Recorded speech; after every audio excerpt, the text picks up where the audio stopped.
Michael Zadourian, Le Cherche-Bonheur, Au Fleuve Noir, alors ce bouquin, il faut reconnaître qu'il y a encore des gens chez des éditeurs qui se battent pour les choses qu'ils aiment. Et c'est une jeune femme qui s'est battue envers et contre tout pour éditer ça chez Fleuve Noir.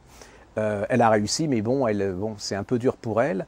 Et l'histoire, elle est merveilleuse. C'est une merveilleuse histoire. Alors, c'est Noël, c'est le jour de l'an. Vous dites, c'est la crise, le chômage, la neige, enfin tout ce que vous voulez. Hein.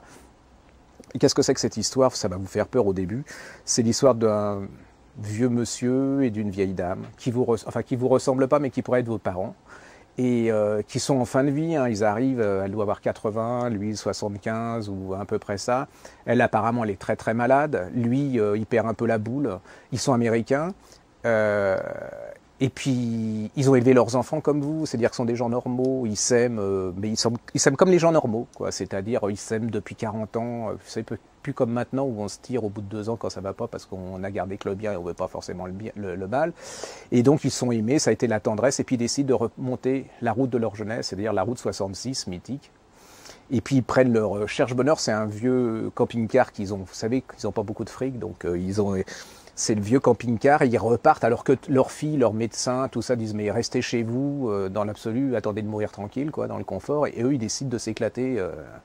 Lui, il conduit merveilleusement bien, même s'il perd un peu la tête. Et puis elle, ils vont remonter à travers leur jeunesse.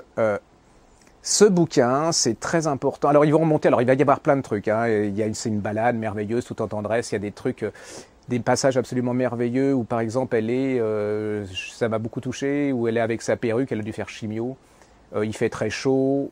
Elle ouvre la fenêtre, elle est forcée de tenir sa perruque parce que ça bouge et tout, puis elle en a marre, au bout d'un moment elle se dit j'ai l'âge que j'ai les cheveux que j'ai, elle vire la perruque et puis elle revit parce qu'il y avait si longtemps qu'elle n'avait pas senti l'air frais, le vent sur ses trucs. C'est plein de petites choses comme ça. Ils vont arriver au bout, alors je vous dis pas la fin.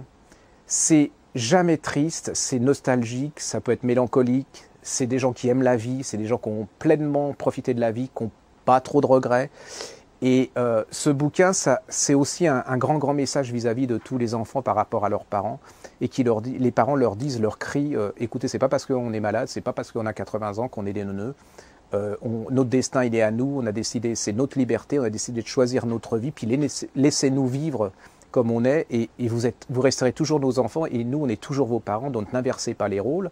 Et puis ce livre, c'est comme si vous voyez des personnes âgées ou vos parents qui sont au bord de la route et qui vous font signe. Si vous ne lisez pas, c'est comme si vous passiez sans les regarder en me disant j'ai autre chose à foutre et puis je ne vais pas me faire un peu mal en lisant ce livre. Et vous ne ferez pas mal parce que c'est magnifiquement beau, c'est une leçon de vie, c'est le contraire de tout ce qui se passe actuellement, la profondeur, loin des paillettes, la nostalgie des gens simples, c'est pas des gens de la télé, non, ils sont comme vous, ça se passe aux États-Unis mais ça pourrait se passer dans le Cher, en banlieue, ça pourrait être partout, vous les connaissez, vous les croisez. Donc allez-y, Le Cherche-Bonheur, c'est un des plus jolis petits romans de l'année.